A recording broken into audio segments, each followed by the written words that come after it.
documentary you're about to watch was filmed 25 years ago in 1977 in the city of Perth, Western Australia. It was written, filmed, produced by Guy Basket, British producer who went down to Australia, collected his crew, and then flew around the world to make it. The copy you have is an archive copy because all of the masters of this show have been destroyed in various house cleanings at the channel over the last 25 years. However, because one copy survived, Channel 9 has given us very kindly the permission to reproduce this archive for you folks that have the Cosmic Conspiracy book. That's why you have this DVD in your possession. The documentary was originally filmed, the first hour of it, without me. And I was brought into this by a very peculiar circumstance which occurred there in Perth a few weeks before this went to air. I was cleaning house and getting rid of stuff for spring cleaning, and there was a wooden clothes wardrobe. In Australia, they don't have closets as much as they have wooden clothes hangers, boxes, nice decorative pieces that go in a bedroom. And I had too many of them in this old house that I was renting, and they were kind of falling apart in places, so I wanted to take it to the garbage dump, or the rubbish tip as they call it in Australia. So I got in the car, the station wagon, shoved this long, tall clothes wardrobe in it, and drove out to the rubbish tip. When I got there, I waited in line like everyone else to drive up to throw my garbage, or that particular wardrobe, over the side of a huge cliff of garbage down into the valley below, where all the rest of the rubbish was being shoved that day. So my time came, and I got out of the station wagon around the back and opened up the back door and put my hands on the wardrobe to start to pull it out, and the guy behind me honks his horn and gets out. Young Vallee comes over to me and he says, look, mate, are you going to throw that wardrobe away? And I said, yeah. And he said, oh, look, I wonder if I could have it. I just live a few blocks from here, and you could just drive it over the house for me, and, I'd be pleased to have it. And I said, well, no problem. Well, with this, a crowd kind of started together around us, and it wasn't other people dumping trash. It was the garbage guys that had filed rights on this garbage tip. And the rights were to mine the garbage, to pick out, sift through what they wanted for valuables, and then resell it or use it.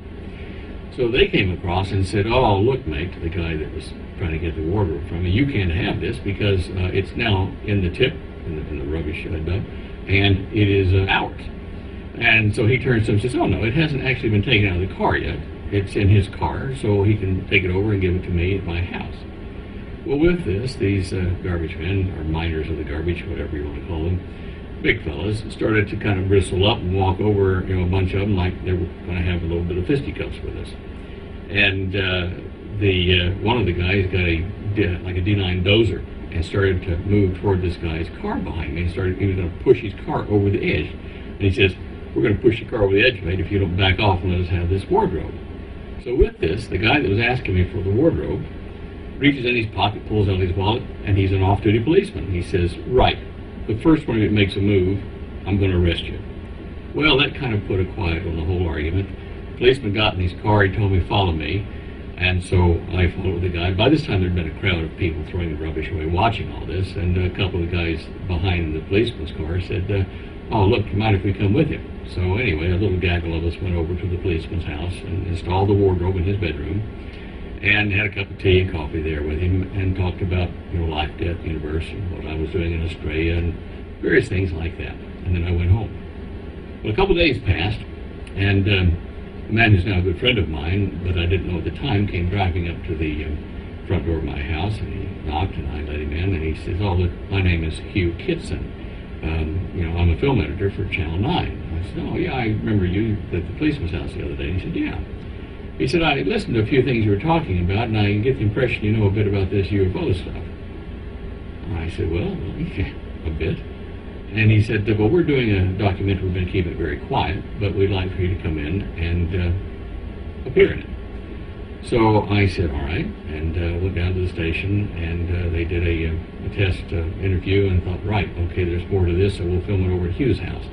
So what you're going to see at the end of this documentary is the interview they did with me, which is probably 20 minutes or so, the last 20 minutes of the movie, which made the program so popular, apparently, that they got a 42% rating of the viewing audience. It was the highest rating they'd ever gotten on a documentary television program in the network up to that date. So I want you to bear that in mind.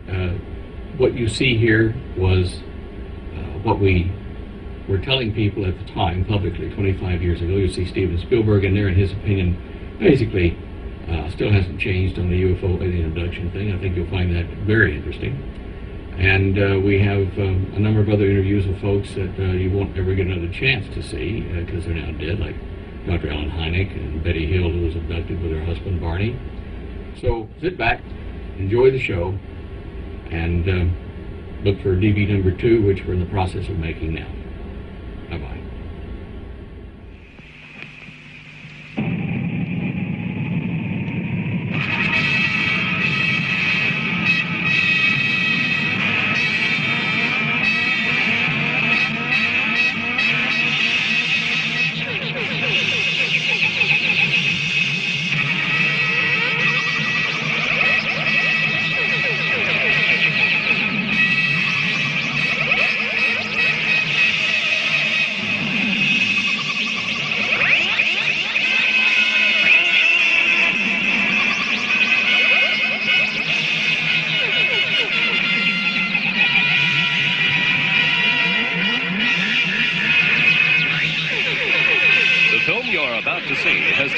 Investigation team 6 months to research and assemble, and has involved them in a trip around the world. We have met the people at the heart of the UFO phenomenon, and it is their opinion that UFOs are here. A major myth about UFOs is that only kooks, quacks, nuts, strange people believe in them or are interested in them or see them. That's absolute nonsense. Western Australia is unique in the UFO problem because per capita, I believe it has more sightings than any other civilized area in the world. I think the meaning of the word UFO is that they are unidentified. And as long as they're unidentified, we better try to identify them. And that people, waste a great deal of energy saying, do you believe in them? Well, the thing I believe in is they're unidentified. Actually, everybody I bump into is either fascinated with the subject or willing to listen. People are describing a technology, but there are really, around the technology, there are a number of psychological, and if you will, even, let's use the word psychic effects associated with it. We did not notice teeth. In fact, when Barney was lying on the table looking up, one of them appeared to have sort of a membrane which fluttered behind his lips. It looked like a thin skin. However you look at the phenomenon of UFOs, it is not the 99% you can explain, it's the 1% you can't. And in this last category, we include a sighting close to Perth in 1976. We talked to the Western Australian representative for Dr. Hynek's UFO Study Centre.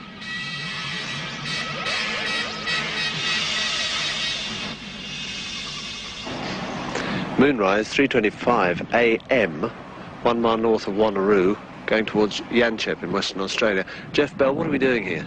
Well, on February 8th, 1976, at this precise time and location, 2 chaps were going along this road, north of Wanneroo Road, and they noticed something unusual, and they sent us this report.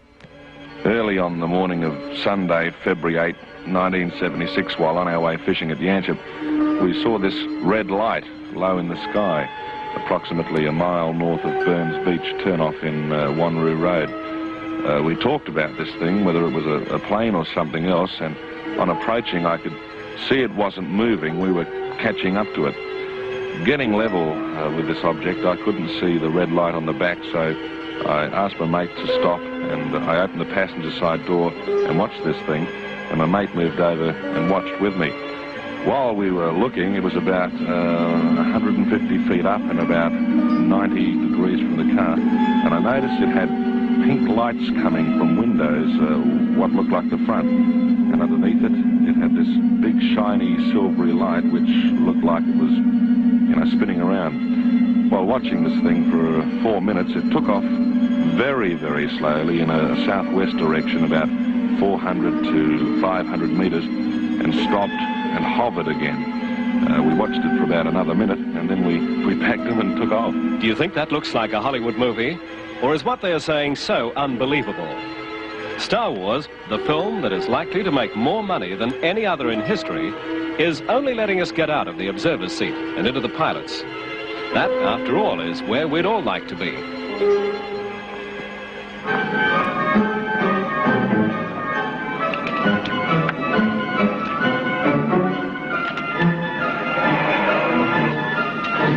In, kid?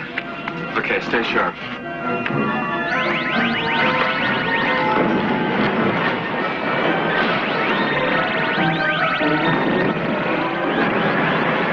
Here they come.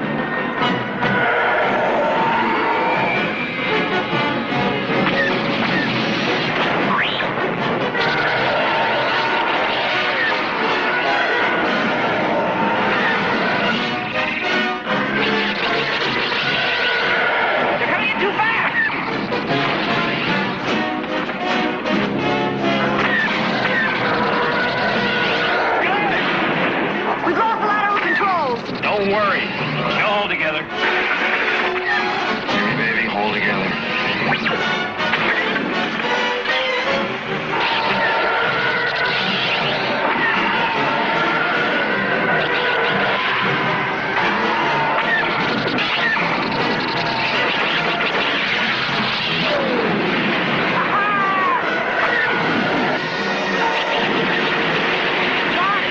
I got him! Great, kid! Don't get cocky! There's still 2 more of them out there.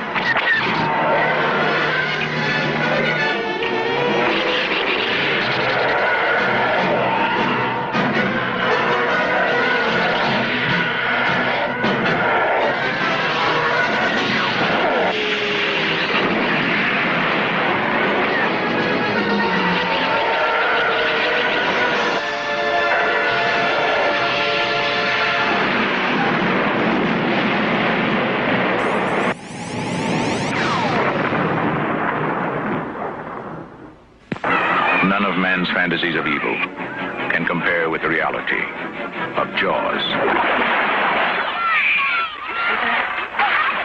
This is the extraordinary motion picture version of the best-selling novel, Jaws. That's a 20-footer. 25. 3 tons on them. Hurry up, he's coming straight for us. Don't screw it up now. Don't wait for me. Now! Shoot! Give him room, Brody! I can't, he's trying to run! Oh! Before Star Wars, Jaws grossed more money at the box office than any other film. At an exclusive interview in Hollywood, its director, Steven Spielberg, told us that while he was up to his neck in water filming Jaws, he was really thinking of his next film, Close Encounters of the Third Kind, a film concerned with UFOs. Just after Jaws finished, I came back and I wanted to relate to dry land, and I also wanted to think about Close Encounters, so I went out to Pear Blossom, which is the desert near Mojave. There's nothing around for miles, and if you want to watch the cosmos, that's the place to stand and do it. I mean, you feel like a grain of salt, and the stars are so vast. I mean, it's almost like looking down at the sky because the sky surrounds you. It's an amazing planetarium show. And I went out there, and I parked my car, turned the lights out, and sat on the roof, and looked up at the sky, and said to myself, if something comes down here right now and lands on the road, and an opening appears, would I get on and take a ride? And I thought about it, and I looked up at the sky, and I got very, very nervous because I realized that I wouldn't get on and take a ride. As a matter of fact, I was getting so nervous by embracing and romancing that thought that I got back in my car and I drove back to Los Angeles. I was terrified. Most people think the interest in UFOs is limited to a few cranks. In fact, there are thousands of intelligent people who get together at international conferences all over the world to study them. We visited one at Chicago to interview the man who for 20 years was head of the U.S. Air Force Top Security investigation into UFOs, Dr. Alan Hynek.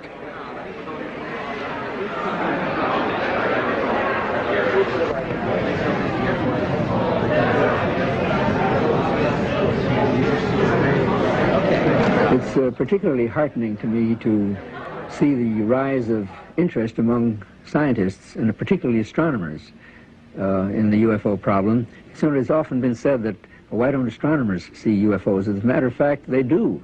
In a very recent report by Professor Sturrock of Stanford University, who queried all the members of the American Astronomical Society, found that 53% of those who responded said that, in their opinion, the UFO problem was worthy of scientific study. And what is more, 64 of the astronomers who responded gave what would be called UFO reports, objects, sightings that they personally had made at their observatories frequently, which to them was unexplained. One of the most important findings that has been made about this phenomenon is that it is global in scope. In other words, it doesn't belong to the French or the Americans or the British. There have been waves of sightings, usually lasting about a few weeks or a month and a half, over in very concentrated fashions in certain areas of the world. There have been such waves in Western Europe in 1954, for example. In this country in 1947. We know of waves in the Soviet Union, in China, in Australia, especially in Western Australia. And what is typical about these waves is that the people from all these different cultures around the world are describing the same thing in their own terms. What they are describing is an object that seems to be able to maneuver, it seems to be a technology, it seems to come to the ground and leave traces. And there have been rings, especially, that have been found, burned circles that have been found very commonly in Australia that are absolutely identical to things that have been catalogued in this country, in France. There is now a catalogue of such traces that encompasses more than 1,000 sightings. An ordinary man in an ordinary street in America. But this man started the 1947 wave of sightings that swept the world when he claimed to have seen from his mountain rescue plane 9 disc-like objects, roughly 45 miles away, flying at a speed of approximately 1,500 miles per hour near Mount Rainier, Oregon. The date? June 24, 1947. Later, when asked by a reporter to describe how they flew, Arnold said their motion was like saucers skipping over water. In the papers the next day, the world first saw the term flying saucer. On June 24, 1977, 30 years to the day after he first sighted them, Ken Arnold consented to speak to us. He had refused to make any public statements for the last 5 years. It's easy to see that after 30 years, he's still angry at the disbelief. Right here, we've seen something, I've seen something, hundreds of pilots have seen something in the skies. We have dutifully reported these things. And we have to have 15 million witnesses before anybody's going to look into the problem seriously? Why, this is utterly fantastic. This is more fantastic than flying saucers or people from Venus or anything, as far as I'm concerned.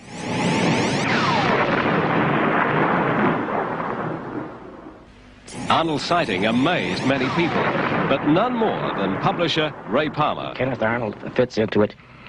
This is his 30th anniversary. And strangely enough, it's my 33rd, because I knew about flying saucers 3 years before Kenneth Arnold made his first sighting. In the middle 40s, a man called William Shaver had written to Palmer about his alleged visit to a subterranean culture, peopled by beings he referred to as Deros and Teros. What he wrote was to create another legend of UFO mythology. Briefly, it was the story of a radioactive flare from the sun around 12,000 years ago, which virtually wiped out life on Earth. And the survivors fled into space in spaceships, while the persons left behind, whom he called abandoned Dero, went into the cavern world and set up a civilization there, which from that time on became contaminated because the atmosphere had to be drawn from the surface and so on in the water. So they gradually degenerated into what he called Deros, D meaning detrimental or destructive, and Ro being a shortening of robot or robotic, In other words, he felt that these people were mentally controlled by robotic Darrow influences. In other words, the radioactivity in their brain made them insane. But they had at their access the wonderful machines left by this civilization which fled the Earth, which had been taken down into the caves, and among them was a craft they called a ROLAT, RO again for robotically controlled, instrumentally controlled, and so on. And in the caves they used these things, which were discs about 30 feet in diameter, to go through tunnels and the tortuous caves underneath the ground for hundreds of miles, even from continent to continent. And they were controlled automatically so they did not touch the floor, the ceiling, or the walls, and therefore they had this flipping motion, and they went through caves where they had a right-angle turn. They traveled around 1,200 miles an hour. When Shaver heard about Kenneth Arnold's sighting, he wrote me very triumphantly and said, "You see, these ROLATs do come out of the caves." Perhaps the greatest surprise was when Arnold reported his sighting to the nearest U.S. military airbase. He found on the wall of the commander's office this classified gun sight photograph, which bore a remarkable resemblance to what Arnold claimed he had just seen, and Shaver had discussed 3 years before. Something else Ken Arnold didn't know was that Dr. Hynek was officially researching UFOs for the U.S. Air Force and compiling a classified report known as Project Sign, later to become known as Project Blue Book.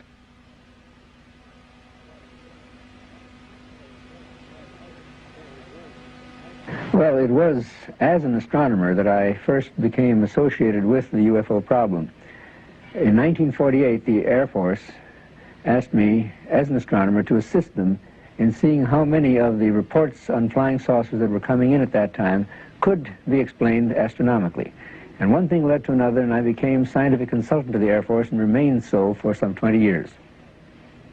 I started almost as a complete skeptic, because I thought the whole thing was a question of post-war nerves, but it was the persistence of the phenomenon, it refused to dry up and blow away, that finally led me to the belief that we had a real phenomenon to deal with. In the years that followed, Hynek was to investigate reports from all over the world. Soon, clips of film like this one began to reach him. This unique film that we've managed to obtain has puzzled scientists and experts all over the world, and to this day remains a truly unidentified flying object. Meanwhile, the media still referred to them as flying saucers. When in 1955 a group of Italian scientists and cameramen went to photograph an eclipse of the sun from 3 miles up, they were delighted to find not one, but a group of objects which they proceeded to photograph. Next week, the world's cinema screens carried the title 3 Miles Up, Flying Saucers. This year marks the 30th anniversary of the advent of the flying saucer, and that is a most unfortunate term, in my opinion, because it invites ridicule. It opens the door to a great deal of buffoonery and lampooning. It had a perfectly good history, because when Kenneth Arnold described the motions of the discs that he had seen, he said that it was like skipping a saucer over water. But some reporter thought that was a very clever term, and flying saucers were born. But it is really too bad, because it has caused a great deal of jokes and so forth. For instance, one common expression is that if you want to see a flying saucer, just goose a waitress. What do experts believe UFOs look like? Typically, we're dealing with apparently round, symmetric, disc-shaped objects, definite size, shape, surface texture, bigger in diameter than they are in thickness, protuberances that might be landing gears or antenna windows, might be decorations too, we don't really know. Things with definite size, shape, surface texture. There are other reports of things that are cylindrical, long cigar-shaped objects. And if you look at the landing cases, and of course I'm most concerned with landing cases, because then we have something to work with. These are cases, landing trace cases, where a UFO is seen on or near the ground, and after it leaves, one finds physical changes produced in the environment.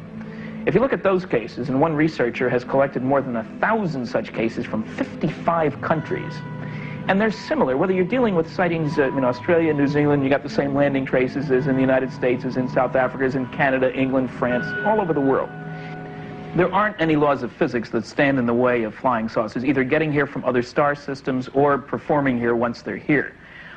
Many people think that you can't get here from there. The fact of the matter is that there are published studies by reputable engineers and scientists in good technical journals showing that trips to nearby stars, and I don't worry about the distant ones, are feasible with reasonable round-trip time, shorter than a person's lifetime, without violating any of the laws of physics, and using staged fission or fusion propulsion systems, on both of which I have worked. Now, we physically tested fission nuclear propulsion systems when I was at Westinghouse. In 1967, we tested the NRX-A6, less than 3 feet in diameter, power level 1,100 million watts. That's roughly the same energy it takes to light this, or to provide the electricity for the city of Perth. As Perth, the City of Light, was viewed by Apollo astronauts, other UFO sightings were being made in Australia. Dr. Hynek's worldwide organization has a branch in Sydney headed by Harry Griesberg and Bill Chalker. Sightings in Australia are so numerous that a special computer is needed to handle them.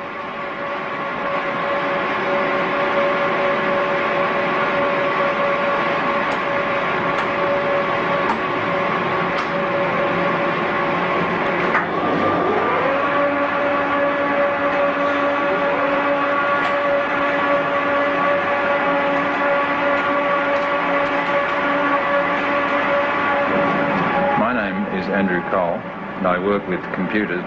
I got actively involved with the UFO Investigation Centre after an experience of my own.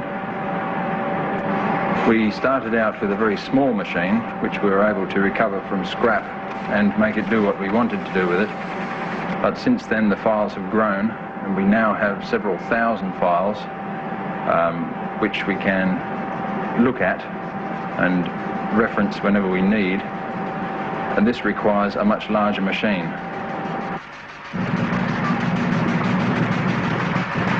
It's hard to imagine here in the middle of Sydney, amongst all this modern technology, how Fred Birmingham, a Parramatta surveyor, would have reacted to what he saw.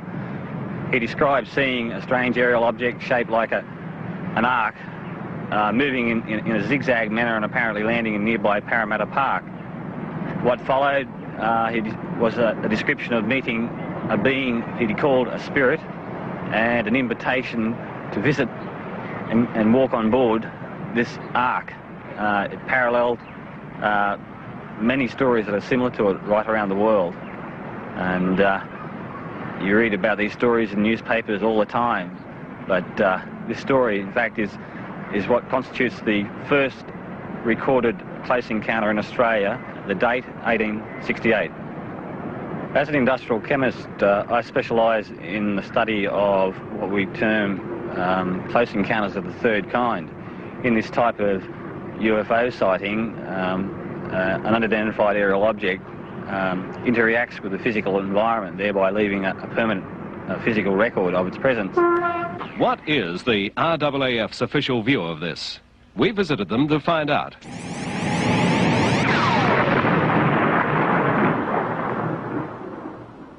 Sqdn Ldr White, you're with the Department of Defence here in Canberra. Is your function to deal with UFO inquiries entirely? Only partly. In Air Force Office here I have several duties, one of which is to deal with what we prefer to call unusual aerial sightings. Now you departed from UFO for any particular reason?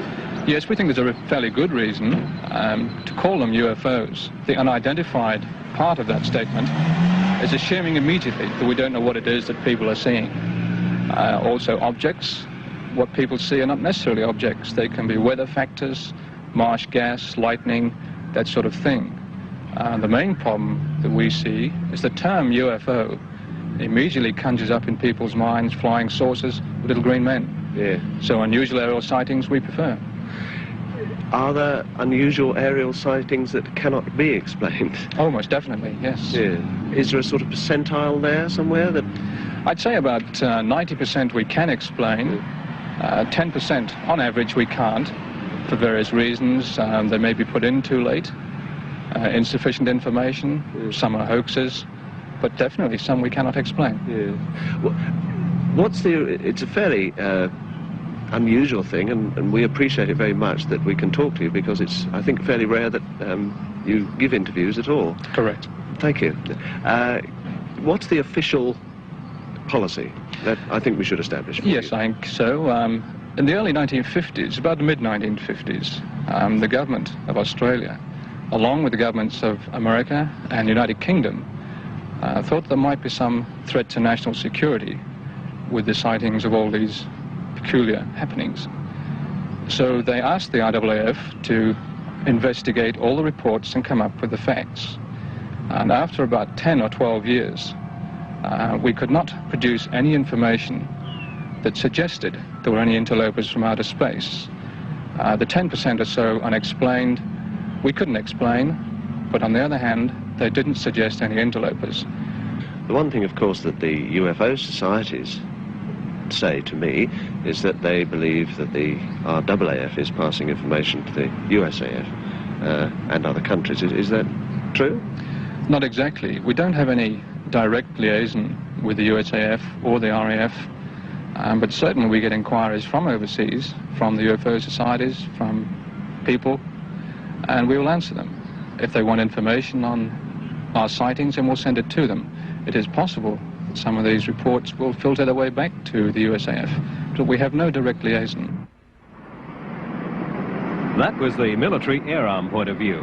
What about the civilian aviation scene? This confidential report from a civil airline captain was given to us reporting an incident that took place over Western Australia in 1976. The Department of Transport knew of no known traffic in the vicinity, and the Met Office knew of no possible cause for turbulence. If the turbulence we hit was caused by an object, I'd estimate it was moving at, say, between Mach 2.5 to Mach 3. That's around 2,000 miles an hour. Passengers were hurt, and a stewardess was off for 6 months and with an injured back, and seats were broken. We also spoke to a local air traffic controller who wishes to remain anonymous. I've been a radar controller for something over 10 years, and during that time I've seen several returns on the radar screen. They appear at an error and they disappear, and they don't appear to be able to be explained by the stock answers which we can put to such returns, such as flocks of birds, balloons moving downwind. Some of these returns have been moving against the prevailing winds. Nothing as dramatic as perhaps the air traffic controllers in the States have, where they've actually been able to investigate such sightings with aircraft. Nothing as spectacular as that. Nonetheless, something that I can't explain. And from Kalgoorlie Airport last year, a report from the duty meteorologist. The UFO passed across the sky from the northeast to the southwest, not directly overhead, but a little to the south of me. The object looked oval from my viewing angle. It appeared in size about half that a 5-cent coin would be when held at arm's length. It was white, and the whiteness seemed brightest at the edges, which weren't sharply defined. There was no sound, and not knowing the size of the object, it was pretty impossible to estimate its altitude. The UFO took about 10 seconds from when I first sighted it in the northeast to when it appeared to stop in the southwest at about 40 to 45 degrees elevation. It seemed to stay there for about 5 seconds. Then it seemed to just vanish instantly without moving from the spot. With a jumbo cargo of over 300 people, the responsibility on the pilot is tremendous. Did they ever see anything unusual? Flying on Eastern Airlines from LA to New Orleans, and my production designer, who was on the airplane with me, was talking to the stewardesses about the movie we were making, and he mentioned to one of the stewardesses that it was a film about dealing, with UFOs. And the stewardess apparently went into the cabin and mentioned this to the pilot, and all of a sudden this big, steely, gray-haired guy with wings on his chest comes out, the pilot of the airplane. They point me out. He sits down next to me, and he said, will this be a serious movie, or is this just going to be a comedy or a sci-fi? And I said, no, we were taking the subject very serious. And then, knowing that I wasn't about to laugh in his face and ridicule what he was about to tell me, he sat down. He told me 2 experiences he had while flying with Eastern. One was a nocturnal light that traveled very, very quickly across his glide path. It startled everybody because of its speed. It wasn't a shooting star. It wasn't up there. It was eye level and moving very, very, very quickly. Something that was passing very close across his bow. In the shadow of some of the world's tallest buildings, we were told of the most dramatic UFO experience that a human being has claimed so far. So we're traveling along when suddenly a very strange looking maneuvering craft started following us for several miles. In an area called Indian Head, this craft left the highway, left the top of the mountain, came out over the highway and stopped in midair. And we could see it through the binoculars. A curved windows, red light on each side. Now Barney decided to get out and try to identify this craft. And he saw a group of human-like figures standing in the window looking down at him. And he had the feeling that he was being told to keep looking, don't be afraid, no harm's going to come to you. And at that point, the craft started to descend. Barney was filled with fear, thinking he was going to be captured. He ran back to the car, and we took off speeding down the highway. We heard a series of beeping sounds. And a few miles beyond this, we heard a second series of beeping sounds. Now later, in our investigation of this, we began to realize that we could not remember what had happened between the two series of beeping sounds. When the story leaked out, an eminent psychologist placed Betty and Barney into deep hypnosis. The hypnosis proved that Barney and I had been captured and taken on board a UFO. After the first series of beeping sounds, we were speeding down the highway. Barney left the main highway onto a side road, and then a sudden left-hand turn onto a very narrow woods road. The beings whom he had seen on board the craft were now standing in the middle of this road, and the car motor stalled. Barney was trying to start the car. It wouldn't start. They separated, came up, and took us out of the car in two groups.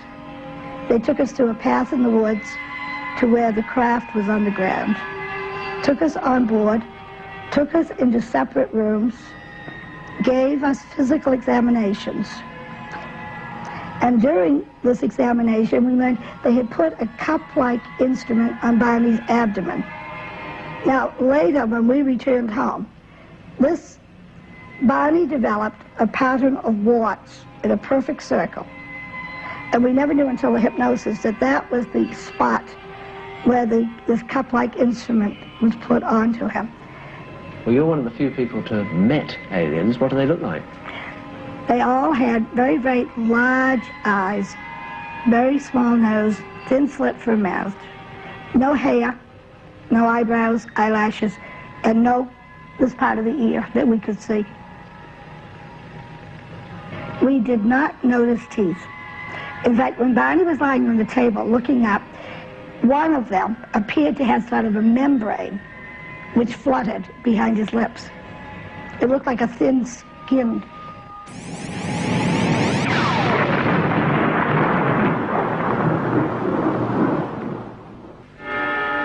But it's not an exclusive American right to see UFOs.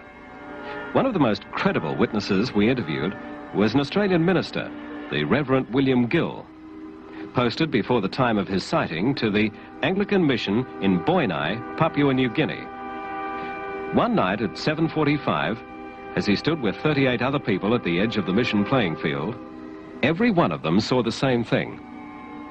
Can you imagine what it's like to look up in the sky and see a totally foreign-looking object there just hovering, not very far high up, maybe 200 or 300 feet up in the air, and glowing, and two bipods jutting out from behind it, from underneath it, and sparkling all around, and some figures up there. This solid-looking object, and figures walking about on top, and not the slightest noise whatsoever. And so we waved. Wouldn't it be wonderful if we could get this object down onto the playing field? And as we waved, wondering whether we'd get some recognition and whether perhaps they would understand what we wanted, they waved back. So I asked a boy to go quickly down, bring me a torch, bring me a pencil, bring me paper, and return as quickly as you can so that I can get or any other events that occur and minute-by-minute movements, so that at least we'd be able to talk about it the next day. And this he did very, very quickly. He brought it back, and he brought the torch and put the torch on and shone it to the craft. And as he did so, he waved or moved the torch this way. And we were dumbfounded when we looked at the craft, and the craft was as though it was responding to the torch. It began to do this too, you know, like a disc-shaped object, just moving the same way, responding to the movement of the torch.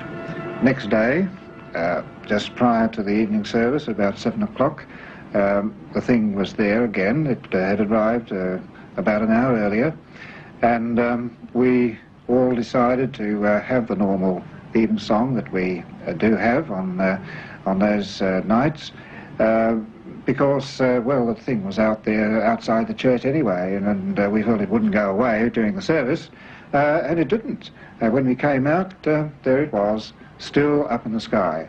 And so for another hour or two we watched, and then suddenly it did go, and there was this amazingly incredible speed that the whole craft disappeared to nothing across the bay in a matter of a second or so.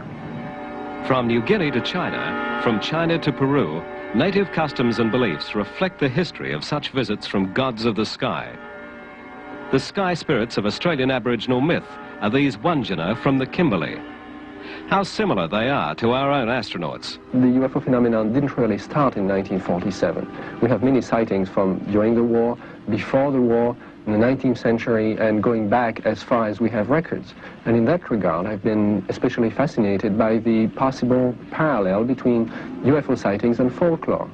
If you think of the Wandjina drawings, for example, in Australia, if you think of similar cave drawings from China to the Sahara, if you think of the Celtic traditions in Brittany, in the Celtic countries, if you think of the American Indian folklore, all of those have certain common preoccupations with beings coming from the sky, beings wearing some sort of suit, beings, the whole mythology of contact between men and another culture, possibly coming from space. One night about 10 years ago in Floriat Park in Perth, Paul Moink saw something he couldn't quite explain. Paul, tell me about that. Well, it would have been around about 10 or 11 years ago. I think it would be around about 1966. I was going to bed, it would have been about 11 or 12 o'clock at night. I laid in bed, looked out through the window, and I saw this thing going backwards and forwards extremely fast. I couldn't work out what it was, so I jumped out of bed, got both my parents out of bed, and a friend who was staying with us at the time, so there's 4 of us actually seeing it, so I wasn't by myself. And we stood out here and watched it for quite some time. And we thought, what the heck is it? It was just too fast to be a jet. It was changing direction too fast to be anything but, I would say, a UFO. In the same year, this photograph, claimed to be a UFO, was taken from Kings Park in Perth, 4 miles away from where Paul's family live in Floriat Park. Well, we got a surprise because we didn't know actually what it was. And we were puzzled, and we couldn't tell the shape of it because it was going too fast, and it was flying actually like a kite, but much faster. Well, actually, when we came out here to look at it, we noticed we couldn't work out the distance it was because it was sort of about the height of those clouds there, and it was going between that lamp pole and that pine tree on the other side there, backwards and forwards, the way a kite would do if it was held there. It goes backwards and forwards like that, but it was not a kite because it couldn't go so far, and it couldn't be lit up the way it was. It was yellow and was going backwards and forwards pretty fast, and well, it looked very unusual, you know, and rather interesting, but of course it was fairly late, and but it looked like a UFO. I really did think that, you know, because I'd never seen anything like that before. Honestly, I hadn't. What happened in the end, Paul? Well, The fact that it was going backwards and forwards so fast, it wasn't actually stopping at each time that it got to the point that I wanted to turn at. It was just going there and straight back again, so it wasn't stopping. And after it had been doing this for quite some time, it wasn't lighting anything up or looking at anything, it didn't seem to be, but it just disappeared straight away from us, straight off into the north. Fast? Fast, yeah, it just disappeared, like it was going away so fast that it disappeared into the horizon sort of thing. Could the swift disappearance, so typical of UFOs, be caused by pursuit, as in this clip from 20th Century Fox Star Wars? Oh my, I'd forgotten how much I hate space travel.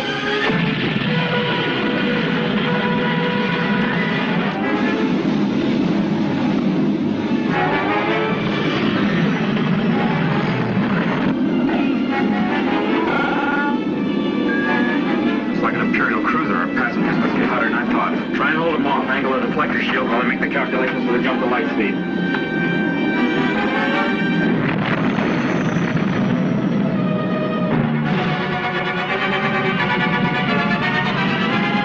Stay sharp. There's 2 more coming in. They're going to try and cut us off. Why didn't you outrun them? I thought you said this thing was fast. Watch your mouth, kid. You're going to find yourself floating home. We'll be safe enough once we make the jump to hyperspace. Besides, I know a few maneuvers. We'll lose them.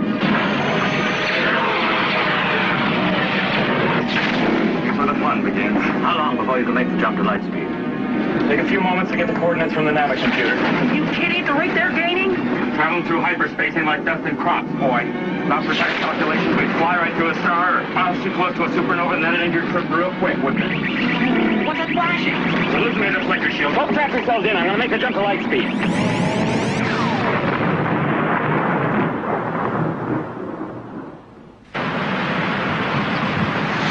Well, it was on the 6th of January 1968, just by the edge of the riverbank near this golf course, that I witnessed the landing of no less than 2 flying saucers.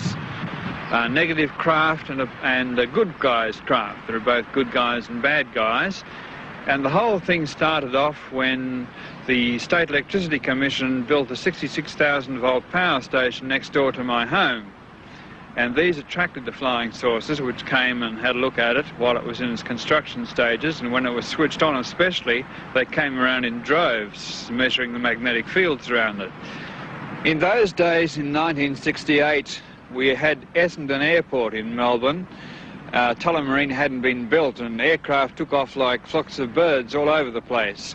And this particular plane had to bank on this evening, the 6th of the 1st, 68, in order to miss this flying saucer, which then, after it left the paper mills, trundled off across the sky over here to the Kew Boulevard. So I had my camera loaded up with 400 ASA black and white 8mm film, and I took it and followed this UFO down by the roadside, by the river, and I got some spectacular film of a landing. I had a sudden impression to look up, and lo and behold, this light in the sky was getting bigger and bigger, and I realized it was going to land. And it did land, but I was so surprised, because watching a UFO land isn't any normal event. I was so surprised I didn't get a picture of the first landing, and just as well because this was a landing by the men in black, what we know as the negative flying saucers. But after I'd recovered from my surprise, I did get enough gumption to photograph the second UFO, which came from Ashtar Command, which was in hot pursuit of this first UFO, and this is the one that landed in the movie film I took.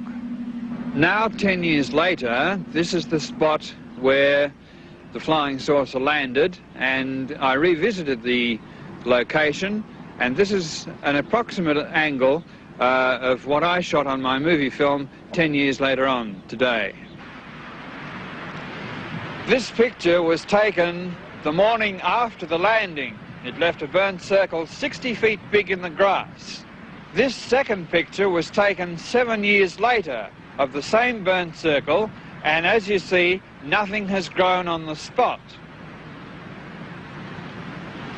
Well, now, let's take a look at the burnt circle 10 years later and see whether or not anything has grown.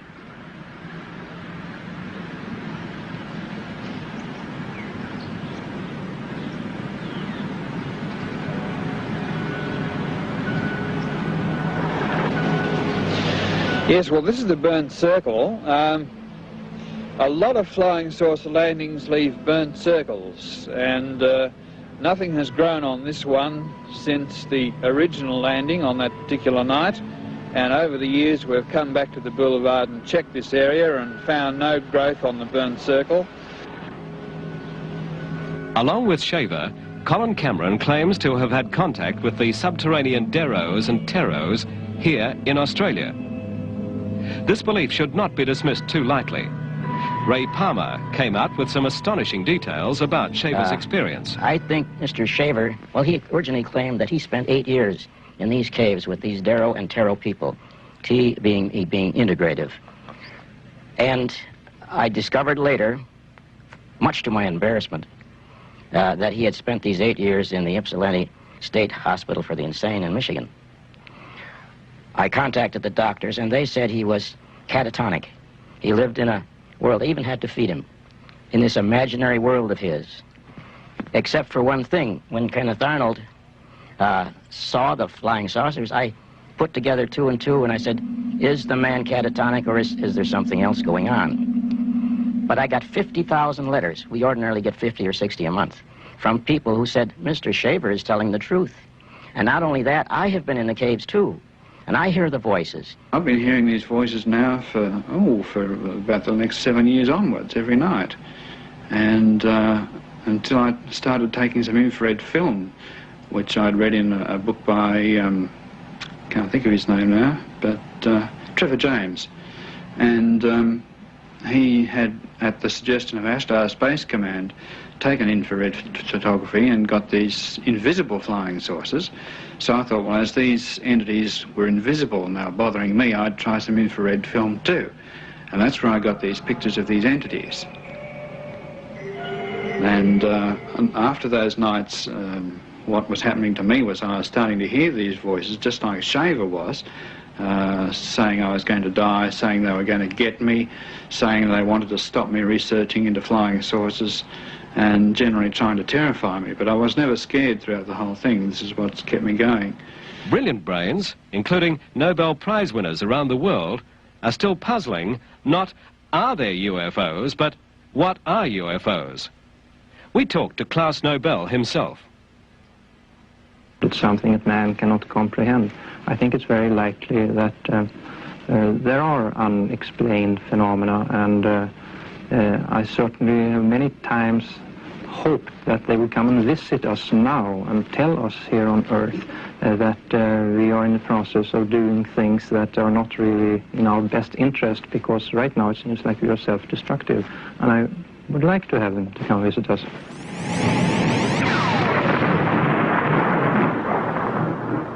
My personal opinion today is that the flying saucers exist in our atmosphere. They are intelligently controlled, that they do convey or carry people just as real as you and I, except in a different sense. Personally, I'd say I'm an agnostic, if one can apply that term to the subject. I've seen many reports. Some of them are definitely weird, but until I see one, I don't believe. But I'm not going to say they're not there. Well now, what are we to think of this kind of phenomenon? People claiming to see things such as I did. There were 38 of us, and we all believe that we saw it, but of course we don't expect other people to believe us if they don't want to. And I have very little time with the attitudes of traditional science, which behave much more like religious dictatorships in many instances than they do like open-minded scientific communities. We have to have 15 million witnesses before anybody's going to look into the problem seriously? Why, this is utterly fantastic. This is more fantastic than flying saucers or people from Venus or anything, as far as I'm concerned. If 15 million people did collectively see something like this flying over a major city, as here in Perth, Australia, experience leads us to believe that there would be a complete breakdown of the social order, like the riots in New York when the lights went out. In the MGM film Soylent Green, we get a taste of the chaos the future may hold.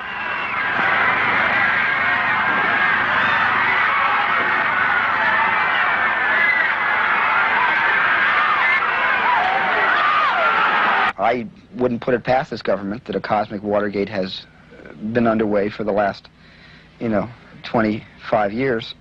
And at the same time, I don't think it's, I think as we're growing up, or from the government's point of view, I think we've been adults for hundreds of years, but from the government's point of view, we're still growing up, and eventually they might want to tell us something about what they've discovered over the decades.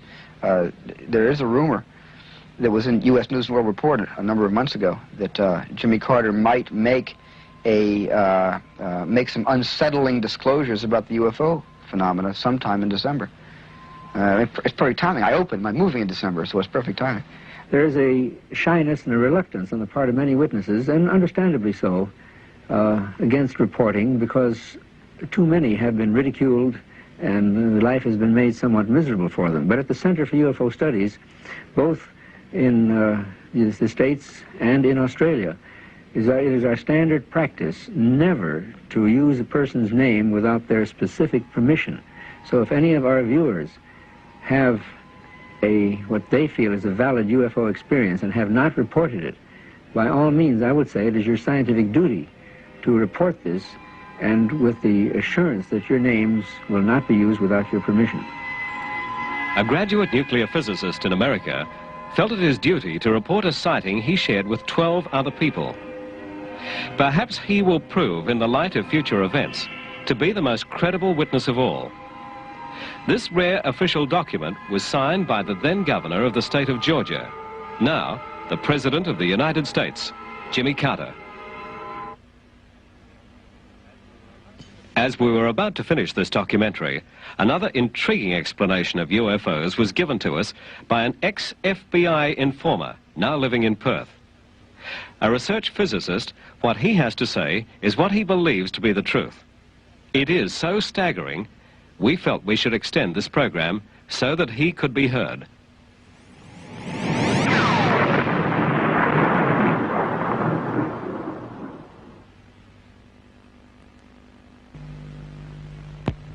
This scientist believes that man holds the secret of anti-gravity and can produce flying saucers at will. We interviewed him at a private house in Perth. Well, originally I didn't start to investigate UFO phenomena.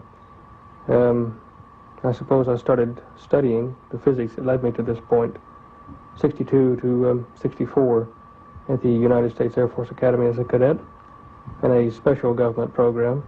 As you're aware, the Air Force Academy is outside NORAD in the Colorado Mountains. It's a few miles up the hill from it. And I was trained there with 180 some odd other characters to do research in areas of electrogravitics. Later, we were programmed with libraries of information by slides flashed up on a wall at the rate of 200 pages a second. We couldn't even read them, but they were being implanted in our minds subliminally.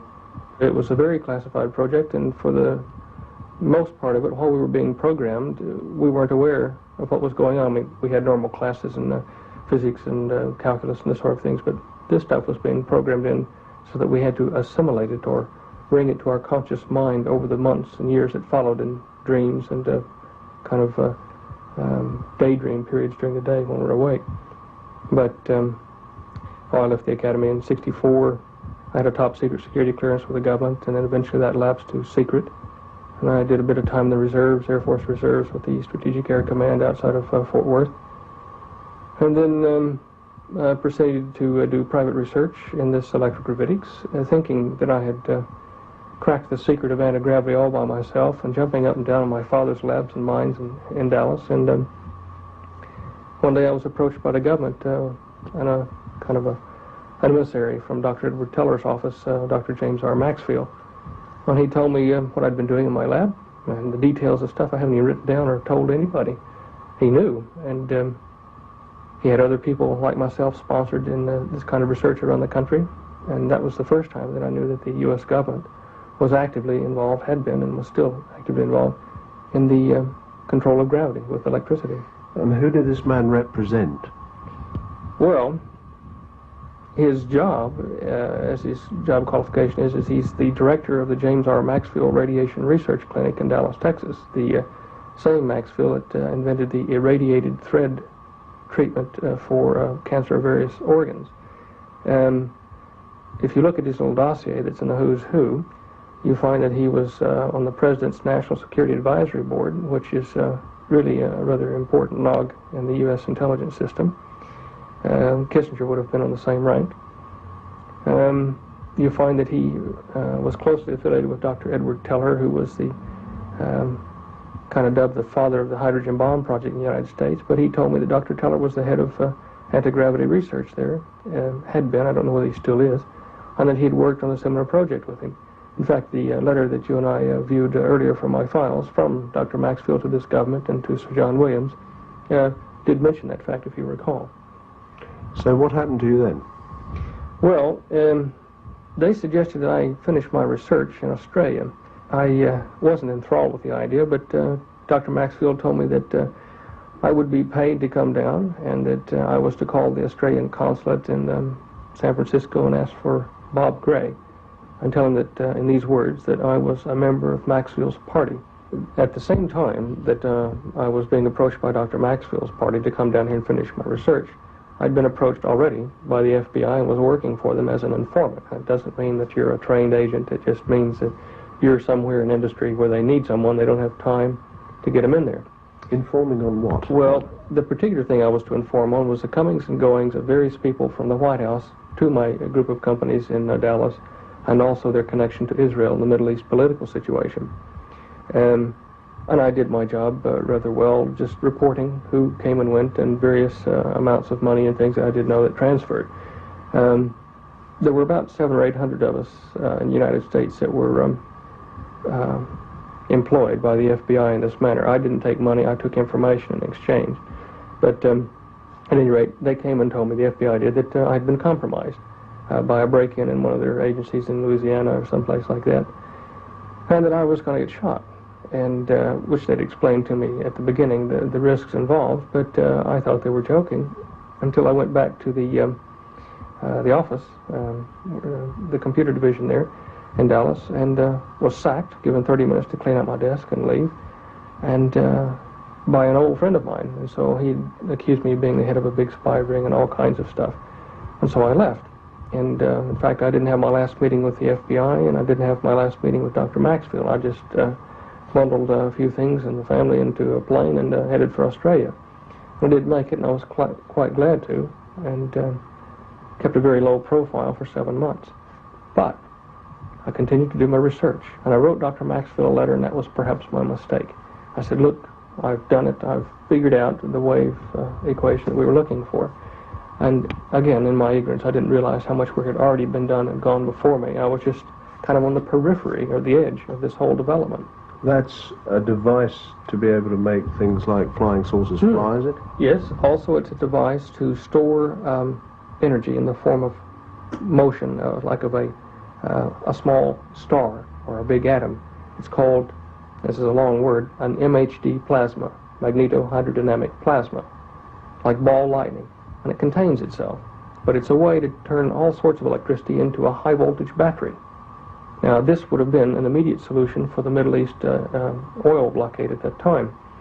Now, I wrote the letter in good faith, trying to say, look, we can stop the threat of war in the Middle East by using this as an alternate energy source. It's very portable, it's non-polluting. It had some byproduct radiation problems, but things we could solve. It would be cleaner than fission or fusion. Now, that's when people here in this country, at the Aeronautical Research Labs, politicians started to get a hold of me. ASIO contacted me. Good grief. An ad infinitum chain of intelligence people, including 2 CIA people from the States. And then the FBI eventually started looking for me in this country, and that again was after the intelligence war over there, after Hoover died. And I was unable to finish my research in this country. In fact, I met many dead ends in government departments and research facilities where they told me privately, like Dr. Tom Keeble in the Aeronautical Research Labs. He told me, yes, we know about the flying saucers your countrymen have built, and in England and in Canada. And in fact, we have film records of them here in the RAAF files. I said, well, I want to stop you there. Yeah. Are you saying, Stan, that there are such things as, let's call them flying saucers, but they are built on Earth? Yes, that doesn't mean that I rule out the possibility of other flying devices or intelligent beings visiting the planet either from the oceanic bottoms or deeper areas or from other areas in space. But I am positive that we have the technology, I can even name you the companies and people involved, in making high-speed electric aircraft that do look, strange enough, like a saucer. What sort of proof can one furnish for that? Oh, good grief. The briefcase I've got down here is full of documented evidence that is not all secret. If you go to the records of the New York Herald Tribune, the newspaper, it's now defunct. I think it's being stored in the Wisconsin State Historical Society. And look for November 20th, 21st, and 22nd, 1955. There are 3 articles in the series on anti-gravity and the various companies and people involved in the research in the United States, Japan, Europe. The list is like a who's who of nuclear physics.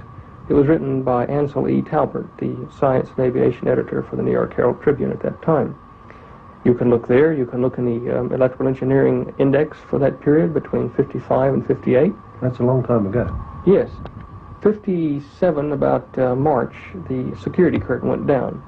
And there were, at that time, over 100 published universities and organizations, including the Gravity Research Foundation, which is still operational in Gravity Village in the United States. There were over 100 of these things operating to develop gravity, the control of it as a power source and communication and locomotion, etc. Now, in 57, the blanket went down with security, and there was no more reported news on it to say either that it was a dead-end research avenue, that everybody had stopped working on it, or that it was highly successful and there had been a few breakthroughs. There was just nothing. It went quiet. And if you go back in the period and look, you will see that for a number of years after 57, there was no mention of this sort of research in print. Behind the scenes, there was a lot of discussion, and even MGM Studios made the movie The Forbidden Planet, revealing at that time a lot, as though it were fiction, of the technology and why it had to be covered up. Now, I think Walter Pidgeon starred in that, and he did a good job. Prepare your minds for a new scale of physical scientific values, gentlemen.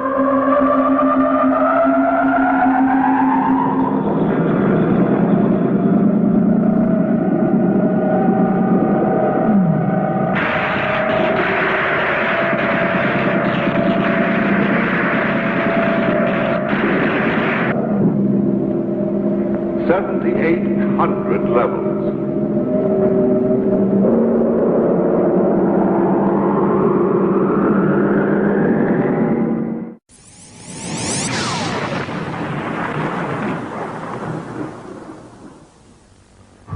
Basically, they decided that mankind wasn't ready for it yet because he proceeded to misuse it like he had the atom or the hydrogen bomb.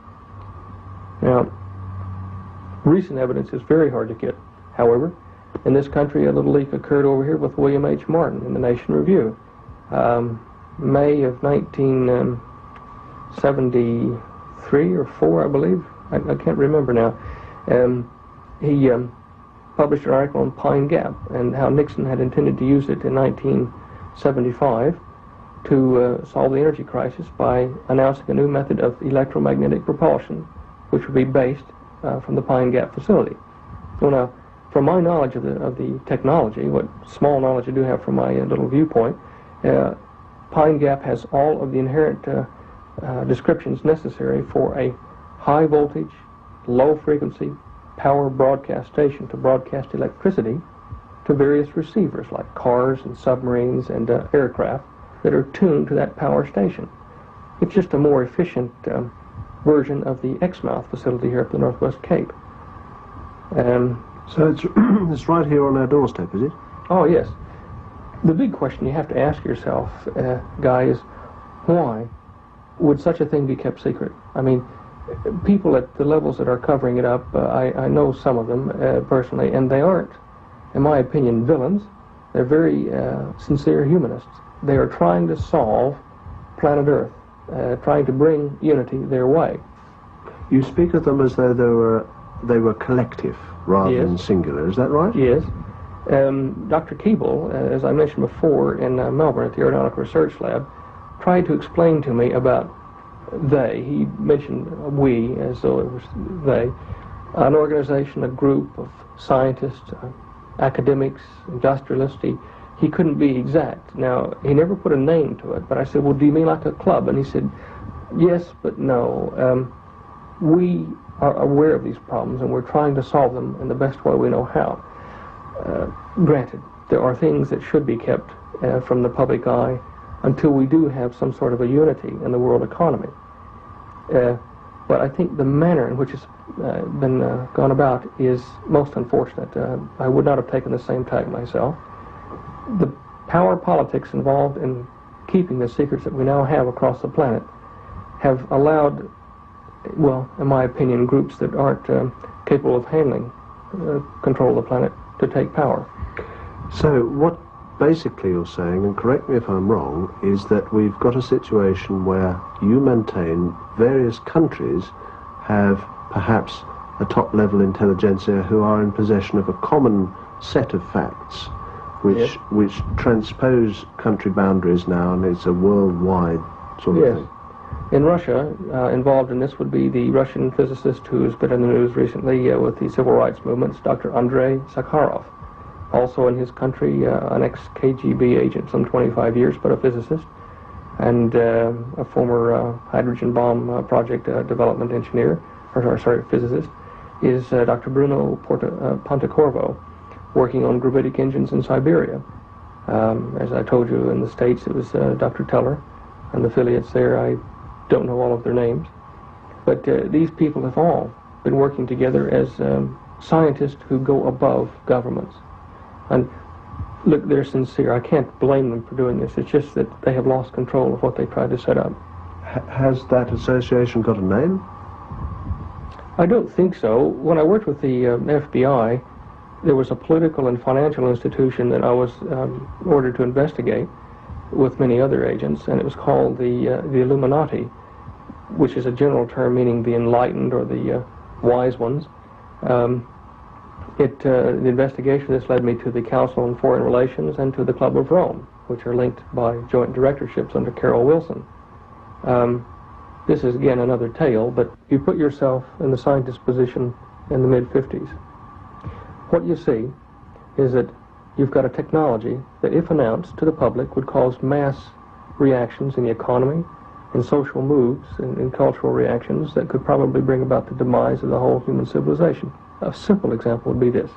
As a scientist, you come out in the mid-50s and you say, we have a process which will allow us to get rid of tires, allow us to get rid of the petrol engine, hence the petrol, hence all the dependent industries. It'll be available for you in 24 months' time. It'll only cost you $3,000 or $4,000. Now, what guy in his right mind would buy a new petrol engine car if he could have one of those new ones in 2 years that don't need roads and run on electricity and no petrol necessary? They'd all stop their buying trends, which would then collapse the economies that would be building the other one in 24 months. If you had a central world authority, like Dr. Pache's Club of Rome group want, then if you announced, when you controlled all the nations and the economies, if you announced and said, we've got a new car that does this, nobody'd panic, because they know that if their industry became redundant, they would be retrained and paid while they're doing it in some other support industry. We don't have that facility on the planet at the moment, because we're greatly disordered, and many of the cultures fight against each other. Scientists, industrialists, engineers found this problem in the mid-50s. Now, we're playing their part. So we sit here and we say, how do we get world unity? The United Nations, the League of Nations had failed. You couldn't get any 2 or 3 of them to agree to turn their sovereignty over to a third party. You couldn't come out and field an army from the United Nations or League of Nations or anywhere, even a corporate army, and tell the people of Earth you're taking over, as some people have suggested the multinationals might do. You can't do that because the mass resistance would be worse than the French resistance to Hitler. It would destroy the unity they were trying to get. So by peaceful discussion over the conference table and by force, it wasn't possible. Yet as the scientific community looked at this new technology, it reached into all human endeavor, touched many points of life. They said, look, if we develop this, completely develop it into a social, technological, integrated model, away from the rest of people in islands or in back rooms, however we do it, keep it quiet even from the politicians.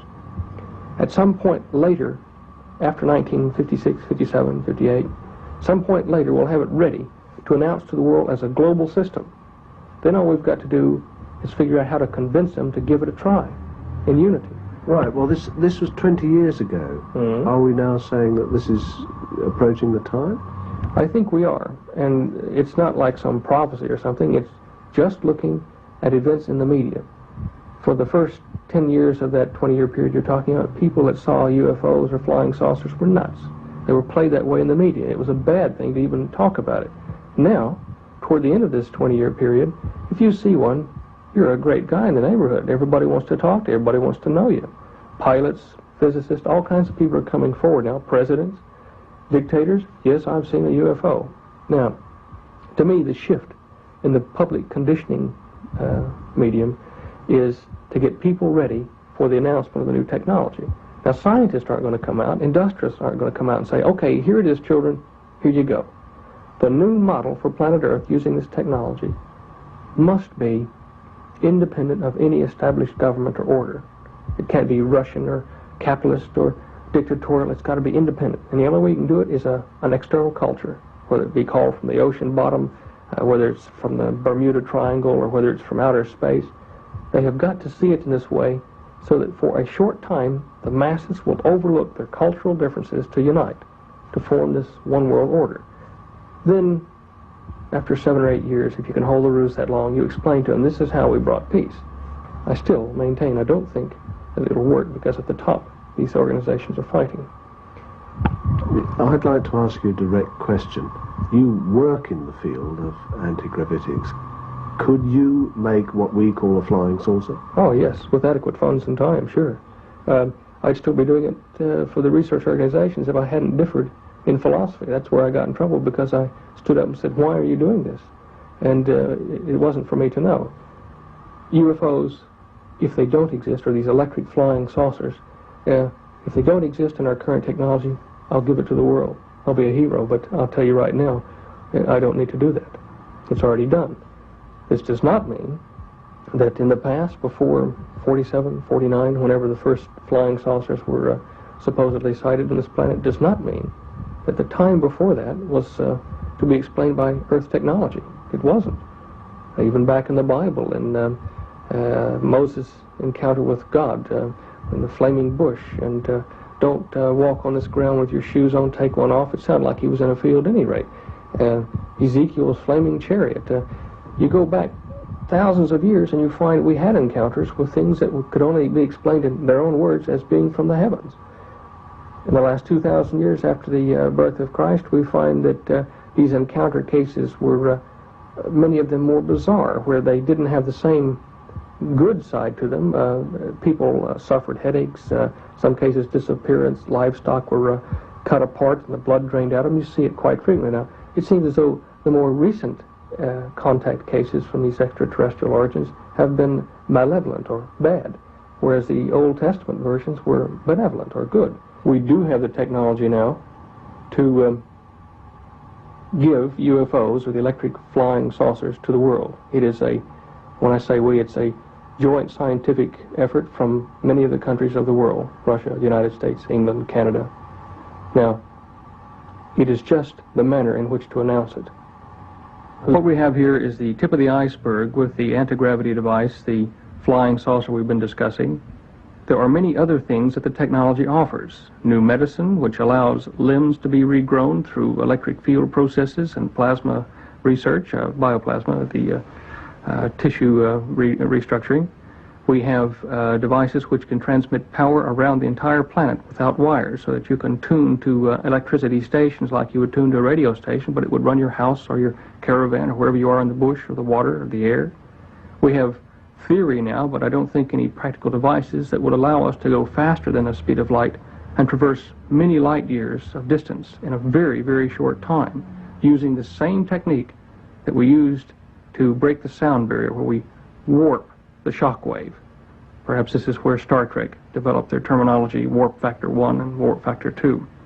We have devices to make weapons, which is an unfortunate thing. It could be used for other applications, but in transmitting power in little hand or backpack units, or even on tops of the decks of ships that shoot smoke rings or charged particle rings like smoke rings at targets long distances away and strike them with enough force to electrocute or burn the target, depending upon what frequencies are used.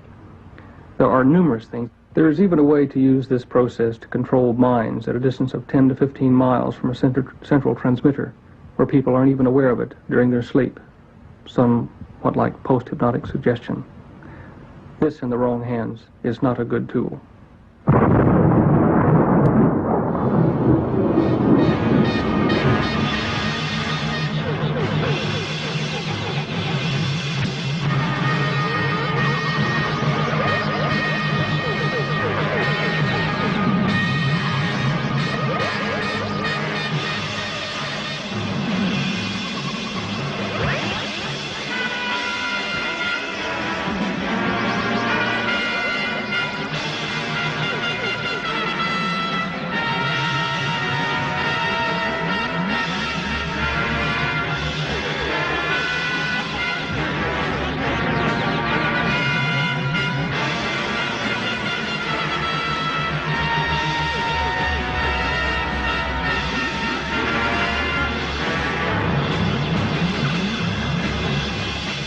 We have to have 15 million witnesses before anybody's going to look into the problem seriously?